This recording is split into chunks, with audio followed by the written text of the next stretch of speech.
আমি ঠিক করেছি পুরো বাড়িটা আলোকৃত হবে। 7 দিন ধরে আলো জ্বলবে আমার এই বাড়িতে। আর নহবত বসাবে তো বাড়িতে। সানাই ছাড়া আবার বিয়ে হয় নাকি? আর সেটাও কিন্তু 7 দিন ধরে চাই। হবে, ডেফিনেটলি হবে, সব হবে। আমি কিন্তু সবকিছু প্ল্যান করে রেখেছি।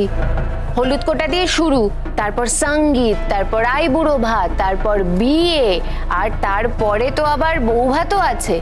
এই কদিন কিন্তু যারা যারা আসবে সবাই এখান থেকে খাওয়া দাওয়া করে তারপর বাড়ি যাবে। অনেকগুলো হোটেল বুক করতে হবে, আবার অনেক বন্ধু বান্ধব, অনেক অ্যাসোসিয়েট গুলো আসবে তো। দিল্লি, মুম্বাই সব জায়গায় আমার ক্লায়েন্ট আছে, আমার অ্যাসোসিয়েটরা আছে। তাছাড়া বাচ্চারও তো একটা গেস্ট লিস্ট আছে। আমি জাস্ট ভাবতেই পারছি না কি যে আনন্দ হবে, তাই না?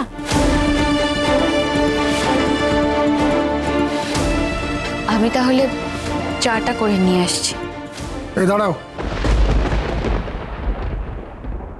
একটু কেয়ারফুলি। হ্যাঁ, কাল তোমার আশীর্বাদ, আজ আবার তুমি আমাদের জন্য চা করে দিচ্ছ। বুঝতে পারছো, তোমার তো এখন স্টেটাসটা বেড়ে যাচ্ছে। সো বি কেয়ারফুল আর এনজয় করো। রোশনি, 2 দিন বাদে তো তোমার বিয়ে, তুমি বিশ্রাম নাও, আমি চাটা করে নিয়ে আসছি। বড় মা, আমার চা করতে কোনো অসুবিধা হবে না। হ্যাঁ, আমার যেখানে বিয়ে হচ্ছে তাদের স্টেটাস হয়তো অনেক ভালো, কিন্তু আমি যে স্টেটাসের মেয়ে, আমি তো সেই স্টেটাসেই থাকবো। ওদের বাড়িতে বিয়ে হচ্ছে বলে আমি তো আর ওদের সমান সমান হয়ে গেলাম।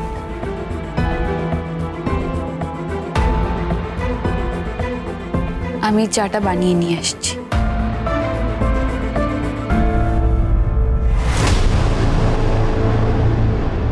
এই রোশনাই, শোন শোন শোন, আরে শোন না, আমাকে তো একটু বিস্কিট দিবি? তুমি চলো আমার সঙ্গে। ঠিক আছে, আয়। এই তো গরিমা, এসো। কতক্ষণ আমরা ওয়েট করছি তোমার জন্য, তাই না? তুই এখন আবার কোথা থেকে এলি রে? আরে বাহ, আজকে অঙ্কের ক্লাস ছিল না, ক্লাস শেষ হলো, আমি গরিমাদির সঙ্গে চলে এলাম। দেখেছো এদের আজকাল কি প্ল্যান হয়ে যায়, কিছুই জানতে পারি না আমরা। জানো বৌদি ভাই, আজকে ফুচকা খেয়েছি।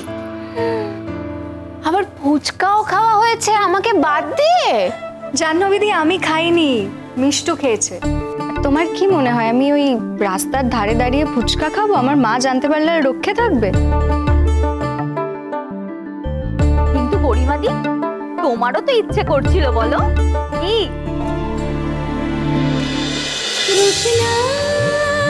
রোশনাই, সোম থেকে রবি প্রতিদিন রাত 8:30টায় স্টার জলসায় ও ডিজনি প্লাস হটস্টারে।